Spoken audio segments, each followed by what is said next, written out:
ভোর রাতে উঠে তাহাজ্জুদের সময় আল্লাহর কসম করে বলছি, তালতলার ভাইরা, কসবার ভাইরা, আল্লাহর শপথ করে বলছি, আল্লাহর কাছে যদি বলতে পারেন দেখবেন সাথে সাথে বলে শেষ করবেন, চোখের পানি ফেলে একটু সিজদায় গিয়ে একটু দোয়া ভালো করে একটু কাঁদতে কাঁদতে বলেন, যেমনে পারেন নিজের ভাষায় একটু আল্লাহর কাছে খুলে বলেন। বলার পর দেখবেন নিজের মনটা অনেক হালকা হয়ে গেছে। আমি অর্থের কষ্টে আছি, আমি একজনকে বললাম ভাই অর্থের কষ্টে আছি, তার কাছে আমি ছোট হলাম না বড় হলাম? কারোর কাছে ছোট হইতে কারোর ভালো লাগে?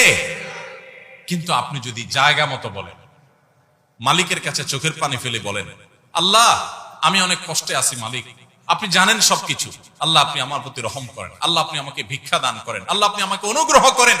আপনি যদি আল্লাহর কাছে চোখের পানি ফেলে নিজের কষ্টের কথা বলেন, ভোর রাতে উঠে তাহাজ্জুদের সময় আল্লাহর কসম করে বলছি, তালতলার ভাইরা, কসবার ভাইরা, আল্লাহর শপথ করে বলছি, আল্লাহর কাছে যদি বলতে পারেন দেখবেন সাথে সাথে বলে শেষ করবেন, চোখের পানি ফেলে একটু সিজদায় গিয়ে একটু দোয়া ভালো করে একটু কাঁদতে কাঁদতে বলেন, যেমনে পারেন নিজের ভাষায় একটু আল্লাহর কাছে খুলে বলেন।